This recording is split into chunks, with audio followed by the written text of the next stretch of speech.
morning sun beat down hard on forward operating base Thunder in eastern Syria. The thermometer already showed 95 degrees and it was only 7 in the morning. Sergeant Maya Rodriguez wiped the sweat from her forehead as she entered the briefing room.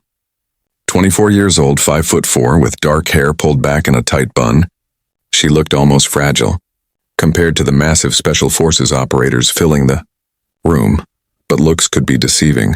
Maya had fought tooth and nail for her position as an intelligence specialist attached to this elite unit. She spoke 4 languages fluently. She could read satellite images better than anyone on base. She had graduated top of her class at military intelligence school. None of that mattered to the men in this room. To them, she was just a quota, a checkbox, a political statement forced on them by higher command. "Well, look who decided to join us," Master Sergeant Jake Briggs announced as she walked in, 6'3", built like a linebacker with arms thicker than her thighs. Princess finally finished putting on her makeup? The room erupted in laughter. 12 operators, all men, all veterans of multiple deployments. They had made their feelings clear from day one. She didn't belong here. This was their world, their brotherhood. And she was an outsider. Maya kept her face neutral. She had learned long ago that showing emotion only gave them more ammunition. She took her seat at the briefing table, opened her laptop, and began reviewing the intelligence reports from the previous night. "Hope you brought your stress ball today." Rodriguez, Private First Class Tommy Chen, called out. "Wouldn't want you getting too scared when we talk about actual combat operations." More laughter.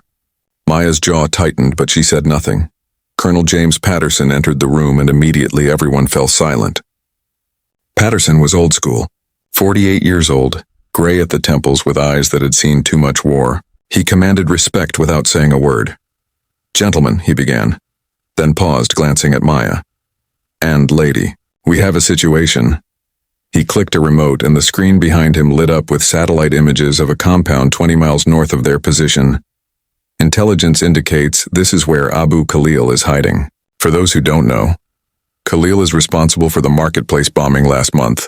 43 civilians dead, 15 of them children. The room grew heavy with silence. Even the jokers stopped smiling. "We've been tracking him for 6 weeks, Patterson continued.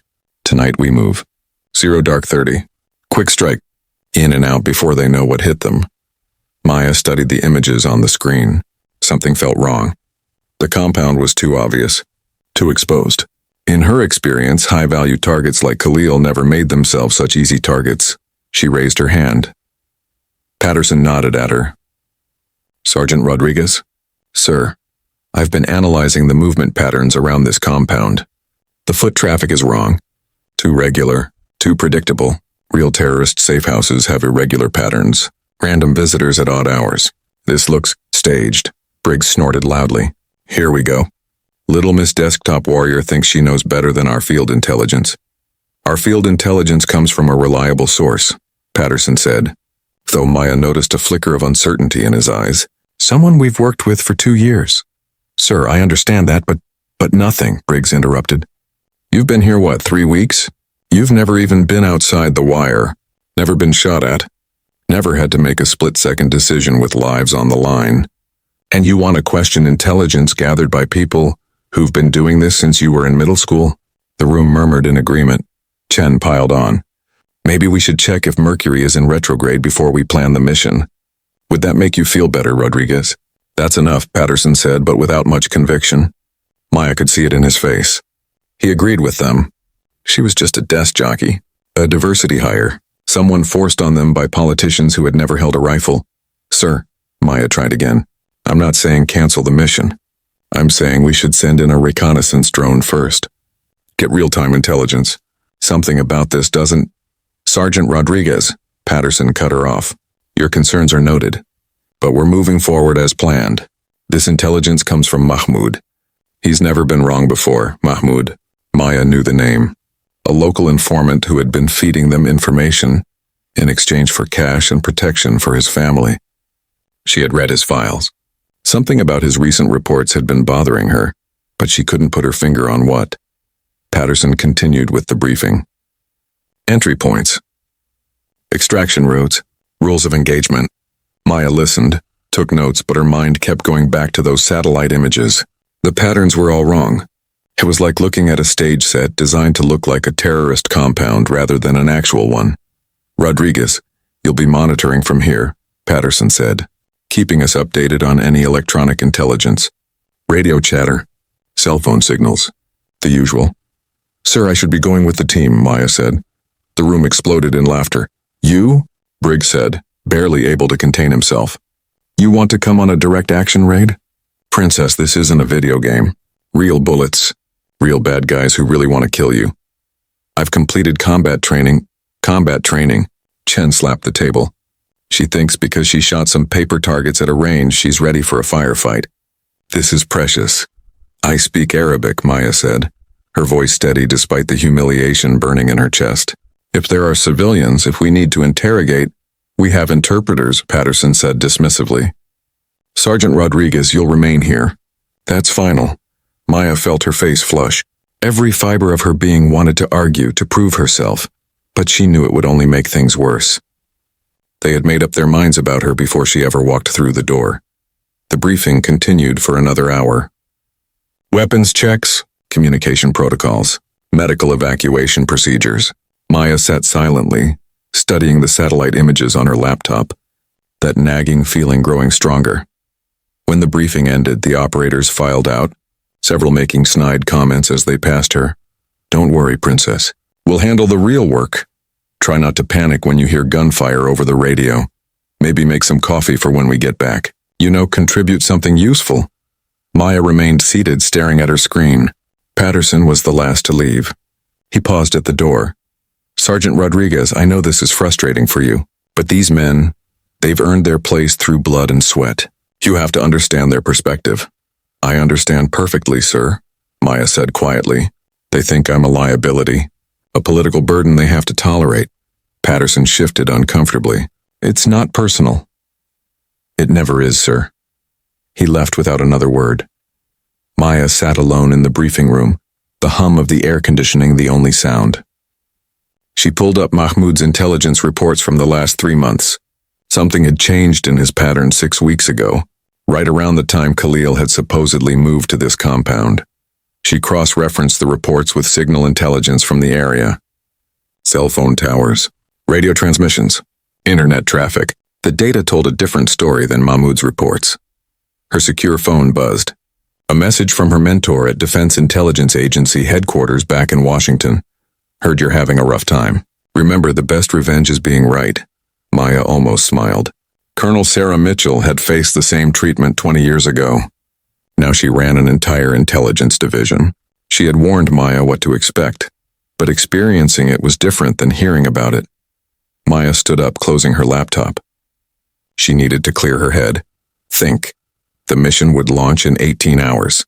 If she was right, if this was a trap, those arrogant operators would be walking straight into it. Despite how they treated her, she couldn't let that happen.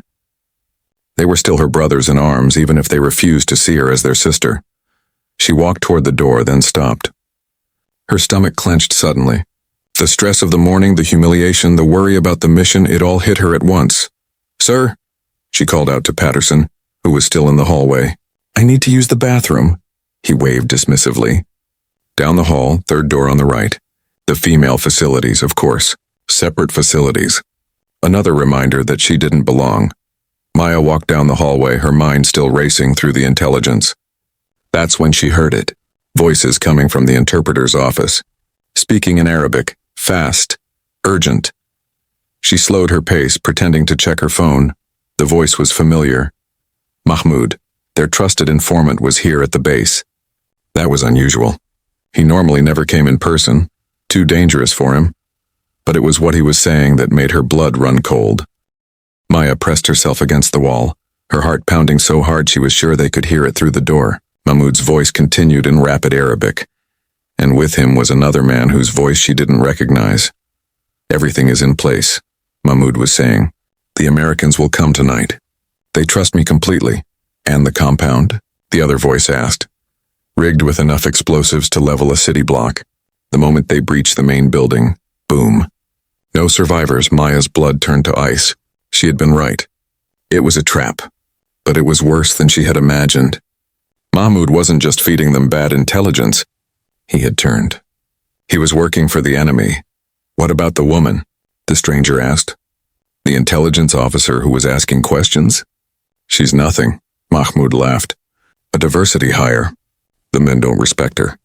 Nobody listens to her. I was in the hallway during the briefing. She tried to warn them, but they dismissed her like a child. Maya's hands clenched into fists. She wanted to burst through that door, but she needed more information, and she needed proof. Her word against Mahmoud's wouldn't be enough. Not with how the team saw her. She slowly pulled out her phone, activated the recording app, and held it close to the door. The voices were muffled but audible.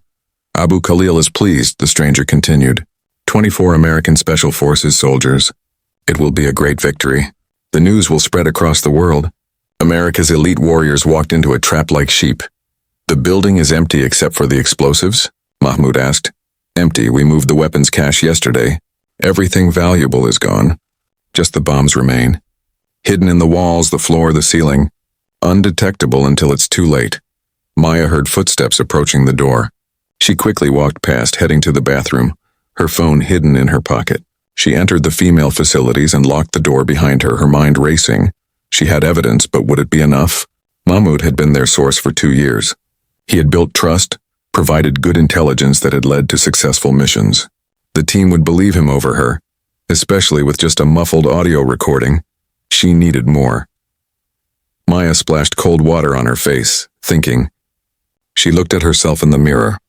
Young face, soft features, everything about her screamed, doesn't belong here to those operators.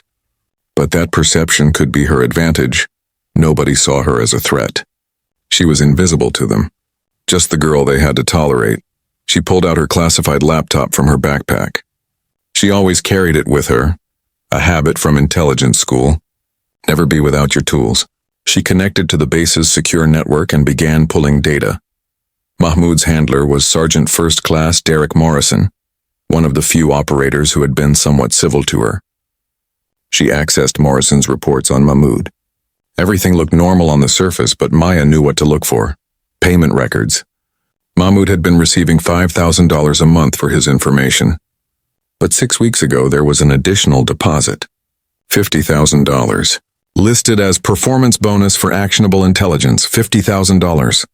Right when Mahmoud's reports about Khalil's location had started, Maya dug deeper.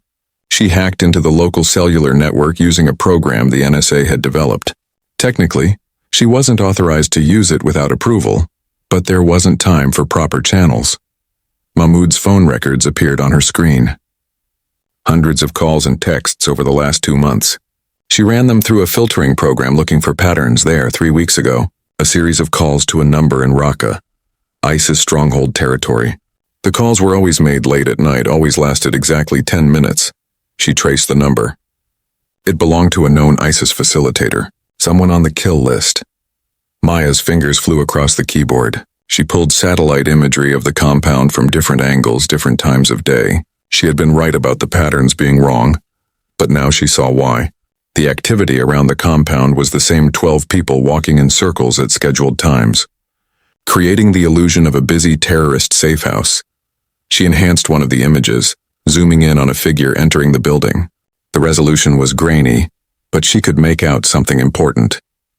The man was carrying construction equipment, specifically items used in demolition. Her phone buzzed. A text from Briggs. "Princess, where are you?" "Colonel wants a communications check." Maya looked at the time. She had been in the bathroom for 20 minutes. They would start getting suspicious soon. But she needed one more piece of evidence. Something undeniable. She accessed the base's security footage from her laptop, another system she technically shouldn't have access to. But Maya had spent her first week here learning every digital system on the base. Knowledge was power, and she needed every advantage she could get. She found the footage from the interpreter's office. The camera angle showed the hallway, not inside the room, but she could see who entered and left. Mahmoud had entered 40 minutes ago. With him was a man she didn't recognize. But facial recognition did. Hassan al-Rashid, number 7 on the most wanted list. An ISIS bomb maker responsible for dozens of IED attacks on coalition forces. A known terrorist was on their base. Right now, meeting with their trusted informant. Maya's hand shook as she compiled everything into a single file. Audio recording. Payment records, phone logs, satellite imagery, security footage, undeniable proof that tomorrow's mission was a trap. She stood up, laptop under her arm, and walked to the door. She had to get this to Patterson immediately. Lives were at stake. But as she reached for the door handle, she heard voices in the hallway. Multiple people. The operators were gathering for their equipment check. She could hear Briggs's booming voice. "Where's Rodriguez? How long does it take to powder her nose?" "Probably having a panic attack," Chen laughed.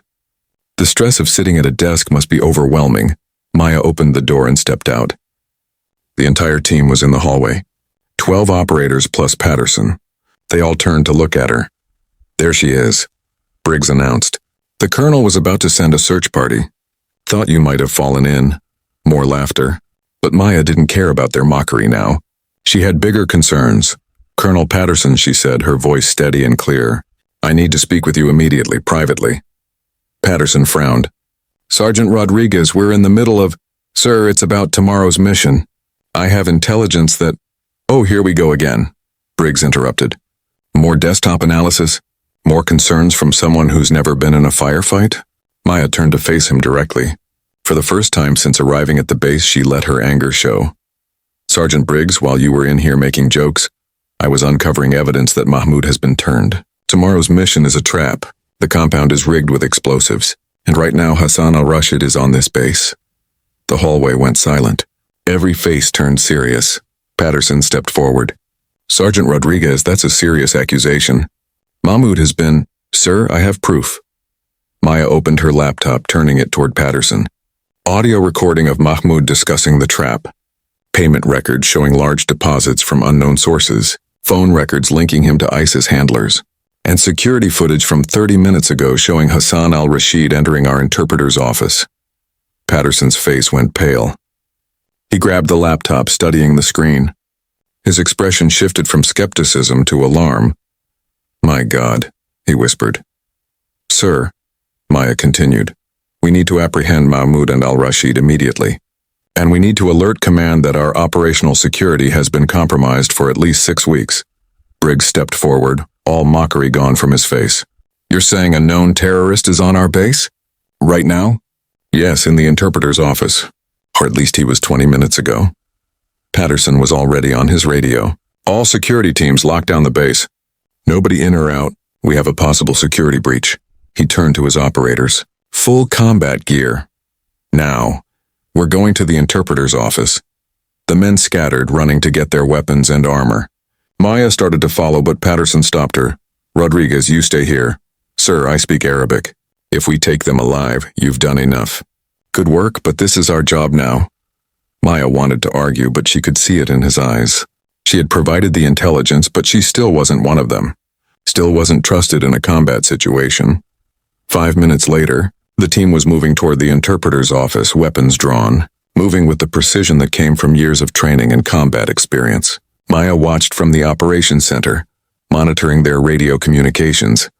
"Target building in sight," Briggs reported. "No movement visible through windows." "Breach on my mark," Patterson commanded. 3, 2, 1, mark.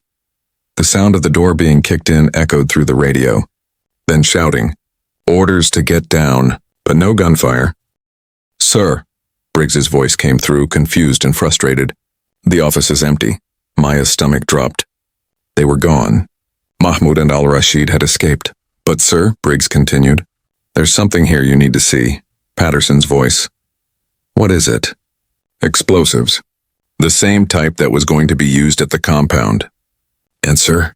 "There's a timer. It's set for 30 minutes from now." Maya grabbed the radio. "Evacuate the building. If they rigged the office, they might have rigged other locations on base." "Rodriguez is right," Patterson commanded. "Full evacuation. Everyone out. Bomb squad to the interpreter's office immediately." Alarms began blaring across the base. Personnel ran from buildings, moving to designated safe areas. Maya grabbed her laptop and joined the evacuation, her mind racing. Mahmoud knew he had been discovered. He had probably heard the conversation in the hallway, realized that she had overheard him. That's why he ran. But why leave explosives behind? Unless Maya stopped running. She pulled out her laptop, accessing the base's security system again. She pulled up the footage from the last hour, scanning through different cameras. There, loading dock. 40 minutes ago. A supply truck had arrived.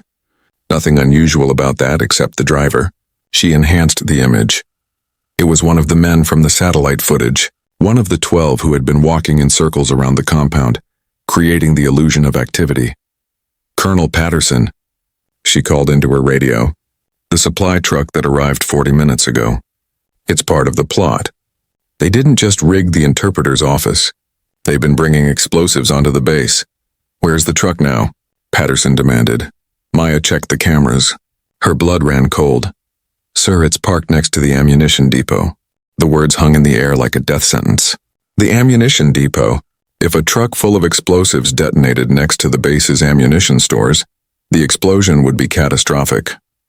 Every round, every missile, every grenade would cook off in a chain reaction that would level half the base. How long since the truck arrived? Patterson's voice crackled through the radio, tight with urgency. Maya checked the timestamp. 43 minutes, sir. The timer in the office was set for 30 minutes, Briggs cut in. If they synchronize the explosives, we have less than 17 minutes, Maya finished. Patterson's voice boomed across all channels. All personnel move to minimum safe distance. 1 mile from the ammunition depot. Move, move, move. The organized evacuation turned into barely controlled chaos. Hundreds of soldiers, support staff, and contractors ran for vehicles or simply sprinted toward the base perimeter. Maya saw medical personnel pushing patients in wheelchairs, mechanics abandoning half-repaired vehicles, kitchen staff still in their aprons fleeing the mess hall. But Maya wasn't running away. She was running toward the danger. Rodriguez, what are you doing? Morrison's voice called out as she sprinted past him. Someone has to disarm it, she shouted back. The EOD team is coming. They're 15 minutes out. We don't have 15 minutes. Maya had read every technical manual on the base during her first week. Standard procedure for explosive ordnance disposal required a minimum 2-man team, protective gear, and specialized equipment. They had none of that. What they had was her laptop, and whatever insane plan she could come up with in the next few minutes. She heard footsteps behind her. Briggs was running alongside her, his massive frame moving with surprising speed. Rodriguez, this is suicide. Then why are you following me? Because, he paused, seemingly surprised by his own actions. Because you were right. About everything. And if you're crazy enough to run toward a bomb, maybe you need backup. They reached the ammunition depot. The supply truck sat innocently beside the main storage building. White, unmarked. Its rear doors closed. To anyone passing by, it looked completely normal. Maya pulled out her laptop, her fingers flying across the keyboard. I'm accessing the base's explosive detection sensors. We installed them last month, but they were never activated because of false positives from diesel fumes. Can you turn them on now? Already did. The screen lit up with data. The truck is definitely hot. Reading consistent with approximately 200 pounds of C4 explosive. Professional grade. Briggs whistled low. That would turn this whole area into a crater. We need to see the detonator. Know what we're dealing with. Maya looked at the truck. But if we open those doors and it's rigged with a tripwire, game over, Briggs finished. He pulled out his phone, activating the camera. Old trick from Iraq. Use the phone to look around corners. Or in this case, he got on his belly and slid the phone under the truck, using it like a periscope. Can you see inside? Negative. But I can see under. No secondary devices underneath. They were confident nobody would find it. Maya heard engines approaching. 3 more operators arrived on ATVs, Chen, Morrison, and Jackson. They skidded to a stop, dismounting quickly. What are you idiots doing here? Briggs demanded. Same thing you are, Chen replied, his earlier mockery replaced with grim determination. Rodriguez was right. We were wrong. Least we can do is help. 6 minutes, Morrison announced, checking his watch. Maya made a decision. We need to get inside that truck. Chen, you're the smallest after me. If there's a tripwire, we'll have the best chance of avoiding it. Rodriguez, Briggs grabbed her arm. You don't have to prove anything to us. I'm not trying to prove anything, Maya said, shaking off his grip. I'm trying to save lives. Now Chen, on 3, slow and steady. Watch for any wires, any sensors, anything that looks wrong. They approached the truck's rear doors. Maya's heart pounded so hard she could hear it in her ears. Every instinct screamed at her to run. But she thought of the hundreds of people on this base, the medical staff who had treated her kindly, the kitchen workers who always saved her extra coffee, even these arrogant operators who had made her life hell. They were all counting on her whether they knew it or not. 1, she counted. 2, 3, they pulled the doors open slowly. No explosion. Inside, the truck was packed with white containers, each one marked with construction company logos. Fake camouflage for the deadly cargo within. In the center, a digital timer counted down. 4 minutes, 37 seconds there, Chen pointed. The detonator, it was sophisticated. Multiple wires running to different containers. A central control box with the timer. And worst of all, a mercury switch. If they moved it wrong, if they tilted it even slightly, the mercury would flow, complete the circuit, and trigger the explosion. We can't disarm this, Chen said, his voice hollow. Not in 4 minutes. Not without proper equipment. Maya stared at the device, her mind racing. Then she noticed something. The containers were on a pallet. The pallet was on wheels. Industrial grade, meant for moving heavy loads. We're not going to disarm it, she said. We're going to move it. Move it where? Briggs demanded. Maya pointed north. The old quarry. 2 miles that direction. It was abandoned when the base was built. Deep enough to contain the blast. Far enough to keep everyone safe. 2 miles in 4 minutes. Morrison shook his head. That's 30 miles per hour minimum. This truck won't make it. Too heavy. Too slow. Not the whole truck, Maya said. Just the pallet. We detach it, hook it to something faster. Jackson's eyes lit up. The ammunition depot has a pickup truck. Reinforced for carrying ordnance. If we chain the pallet to it, do it, Briggs ordered. Jackson, get the truck. Morrison, find chains. Chen, help me disconnect this pallet. They scattered. Maya stayed with the bomb, studying the mercury switch. Any sudden movement would trigger it. They would have to accelerate gradually, take turns slowly. It would eat into their time, but there was no choice. Jackson roared up in the pickup truck, its engine growling with power. Morrison appeared with heavy chains, the kind used to secure tanks during transport. They worked together. No more jokes, no more rivalry, just soldiers trying to prevent disaster. 2 minutes, Chen announced. They had the pallet chained to the truck. Maya climbed into the truck bed, lying flat next to the bombs, watching the mercury switch. Rodriguez, what are you doing? Briggs shouted. Someone has to watch the switch. Make sure the mercury doesn't move. I'm the lightest. I'll affect the balance least. That's insane. Got a better idea? Briggs climbed in beside her. You're not doing this alone. Before she could protest, Chen and Morrison jumped in too. Drive, Briggs shouted to Jackson. Slow at first. Rodriguez will tell you when to speed up. The truck began moving. 5 miles per hour, then 10. Maya watched the mercury, that deadly silver liquid sitting perfectly still in its chamber. Faster, she called. 15 miles per hour. They passed the base perimeter. Open desert stretched ahead. The quarry was visible in the distance, a dark gash in the earth. 90 seconds, Chen announced. 20 miles per hour, Maya ordered. The mercury trembled but held steady. They hit a bump. The mercury sloshed dangerously close to the contact points. Everyone held their breath. Slow down, Maya commanded. There's a washout ahead. Go around. Jackson swerved, taking them off the dirt road and into the open desert. The ride got rougher. Every rock, every dip threatened to trigger the bomb. 60 seconds. The quarry was still half a mile away.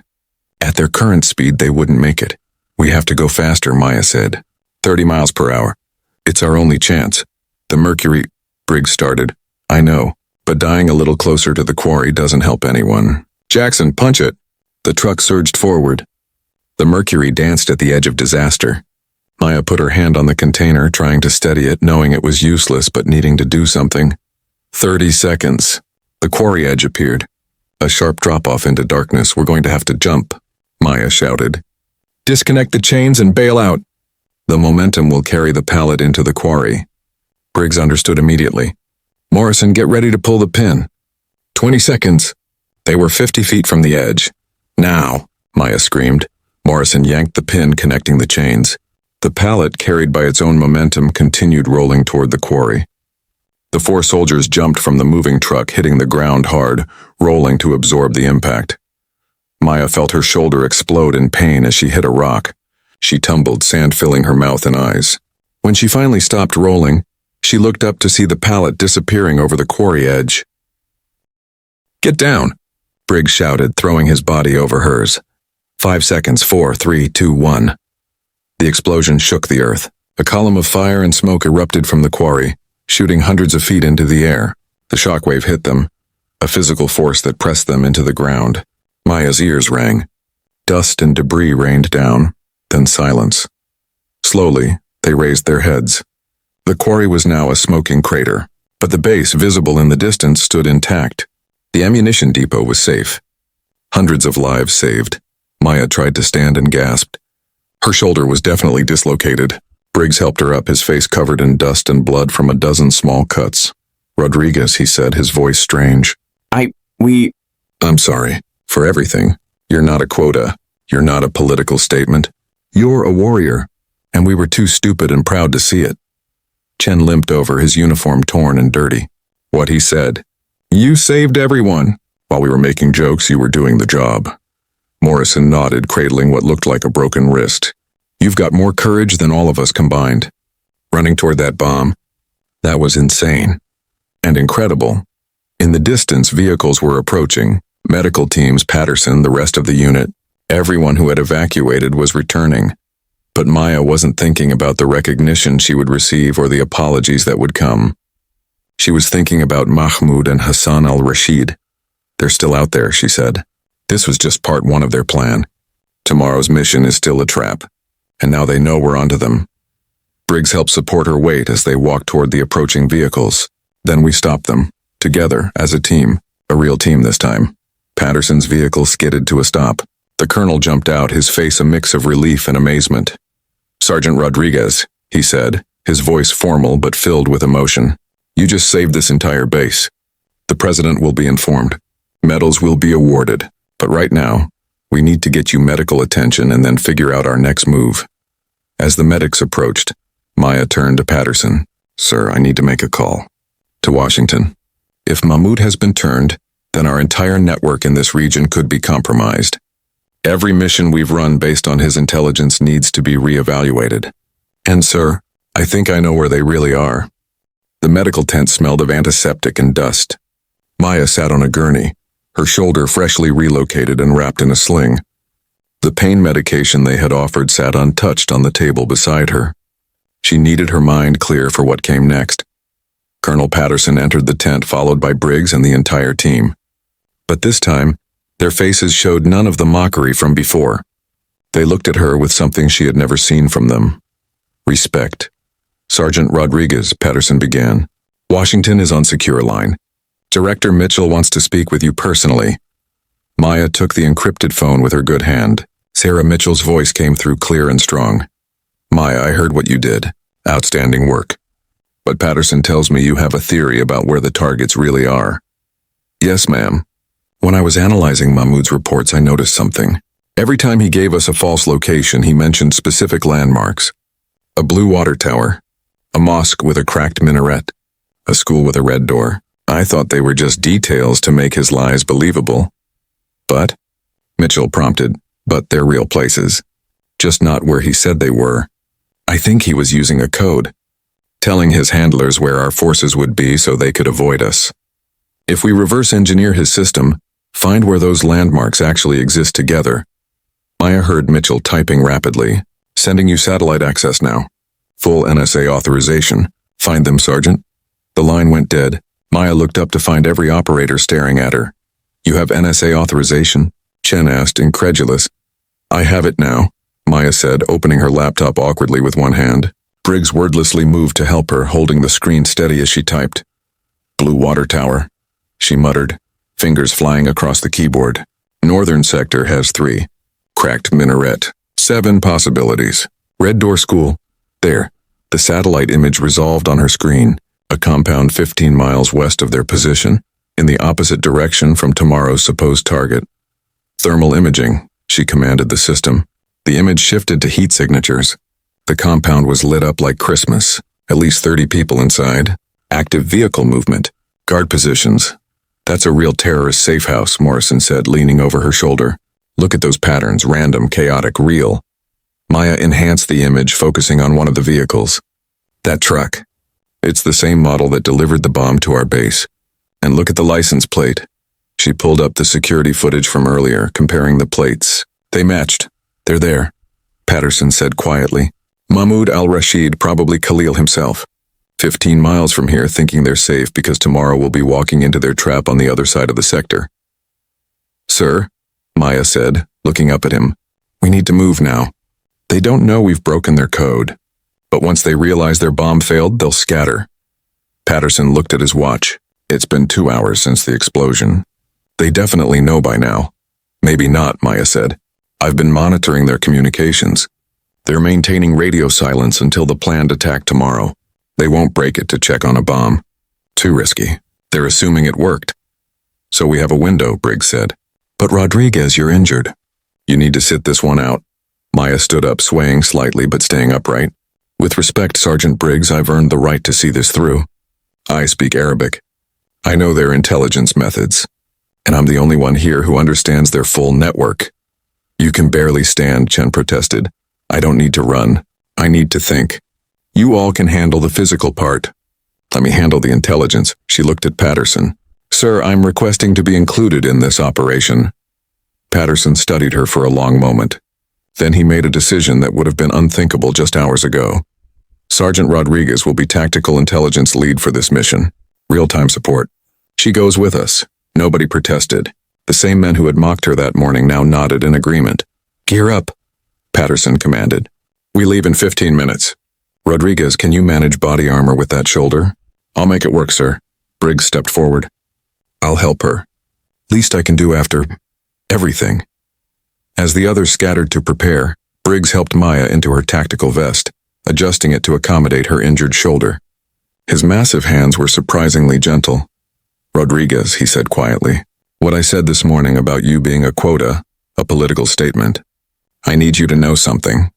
I said those things because I was scared. Maya looked up at him, surprised. You were scared of me? Of what you represented, change. The idea that maybe the way we've always done things isn't the only way. That maybe we've been wrong about who belongs and who doesn't. It's easier to mock what scares you than to admit you might need to grow. He finished adjusting her vest. You're tougher than any of us. We measure strength by how much weight you can lift or how fast you can run. But real strength? It's doing what you did. Standing up when everyone's against you. Being right when everyone says you're wrong. Saving the people who treated you like garbage. They're my brothers, Maya said simply. Even when they didn't see me as their sister. 15 minutes later, 4 Black Hawk helicopters lifted off from the base. Maya sat between Briggs and Chen, her laptop secured on a tactical mount, feeding real-time intelligence to the team. Target compound in 7 minutes, the pilot announced. Maya studied the thermal imaging. 32 individuals confirmed. Most concentrated in the main building. 3 guards on the roof. 2 at the main gate. Can you identify Mahmoud or al-Rashid? Patterson asked through the headset.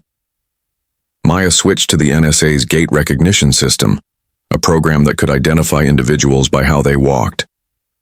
Northwestern corner, 2nd floor. 2 individuals matching Mahmoud and al-Rashid's movement patterns. They're in the same room. Like they're waiting for something, Morrison observed. The news of our deaths, Chen said grimly. They're waiting to celebrate. Well, Briggs said, checking his weapon. Let's give them something else to think about. The helicopters descended fast and hard, using a technique called nap of the earth, flying to avoid detection. 1 mile out, they went dark, all lights off, using night vision. Guards haven't moved, Maya reported, watching her screen. They don't know we're coming. 30 seconds, the pilot announced. Maya's heart raced, but her voice remained steady.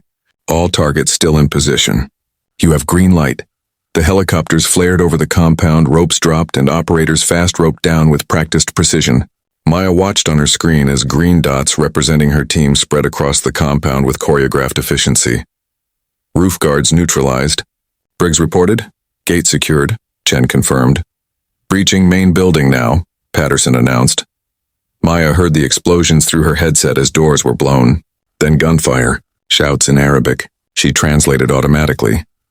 They're calling for reinforcements from the basement, she said. Hidden fighters.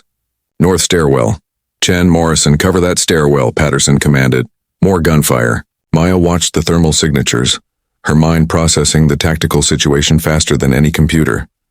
2 fighters moving through the walls, she announced. Hidden passage. They're flanking Alpha Team. I see them, Jackson responded. Neutralized. The firefight intensified. Maya could only watch and provide intelligence, but she had never felt more vital to a mission. Every piece of information she provided saved lives, prevented ambushes, turned potential disaster into tactical advantage. Rodriguez, Patterson's voice came through.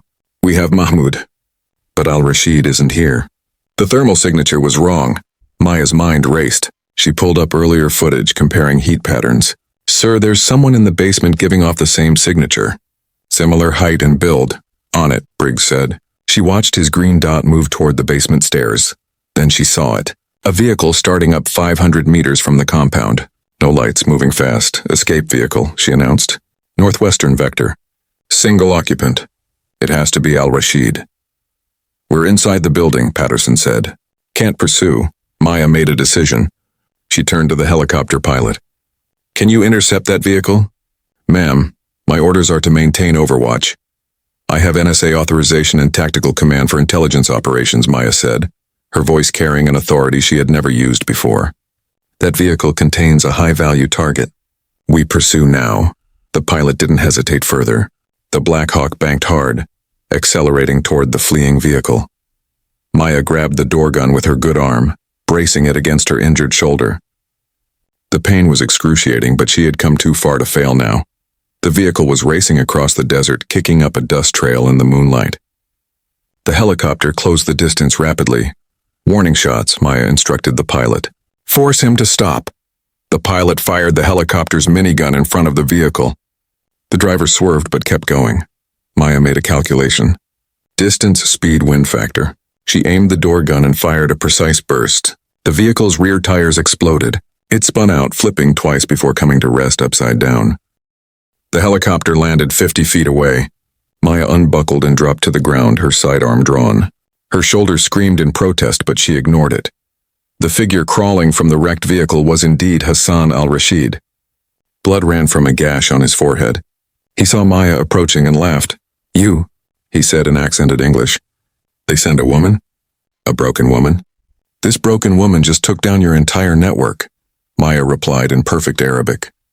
Your compound is captured. Your men are dead or detained. Your plan failed.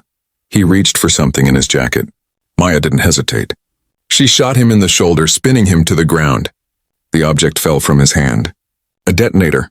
Insurance policy, he gasped. The compound. Rigged like the truck. If we were caught, Maya grabbed her radio. All teams evacuate now. The compound is rigged to explode. She heard Patterson's voice. All teams withdrawing. Rodriguez, what's your status? Secure, target in custody. Need medical for him if we want intelligence. By the time the helicopters returned to base, the sun was rising. Maya stood in the operations center, watching as Mahmoud and Al-Rashid were led away in chains. Intelligence officers from 3 different agencies were already en route to conduct interrogations. The entire team stood behind her. These men who had dismissed her, mocked her, tried to break her. Now they stood as her brothers in arms. Patterson approached and the room fell silent. Sergeant Rodriguez, he said formally, your actions today saved hundreds of lives. You uncovered a terror network that had infiltrated our operations. You demonstrated intelligence, courage, and tactical brilliance that frankly puts the rest of us to shame. He paused, then did something Maya had never seen. He saluted her. A full formal salute from a superior officer to a subordinate. The ultimate sign of respect. Every operator in the room followed suit. 12 warriors who had learned that strength comes in many forms. Additionally, Patterson continued, Director Mitchell has informed me that you're being promoted to staff sergeant, effective immediately. And when you've recovered, you'll be leading a new intelligence unit, integrated operations, breaking down the barriers between intelligence and operations that almost cost us everything today. Maya's eyes filled with tears she refused to let fall. Sir, I just did my job. No, Briggs stepped forward. You did all our jobs. While we were stuck in the past, you were saving the future. And Rodriguez, Staff Sergeant Rodriguez, I want you to know something. You asked for the bathroom today, but you came back with more than intel. You came back with our respect. Forever. Chen added, we were the ones who needed to prove ourselves to you, not the other way around. As the sun painted the desert gold, Maya stood among her brothers, no longer an outsider, no longer fighting for acceptance. She had done more than save a mission. She had changed minds, broken barriers, and proven that courage has nothing to do with size or gender or what others expect. She had asked for the bathroom, but she had returned as a hero. 6 months later, Staff Sergeant Maya Rodriguez stood before Congress, testifying about intelligence reforms needed to prevent another near disaster. The room was packed. Every major news network carried her testimony live. But what mattered most to her was the message she had received that morning from Briggs and the team. Watching our sister make history. Proud to serve under your command in the new unit. You taught us that real strength isn't about breaking others down. It's about lifting them up, even when they don't deserve it. Maya had saved their lives. But more importantly, she had changed their hearts. And in the end, that was the greatest victory of all.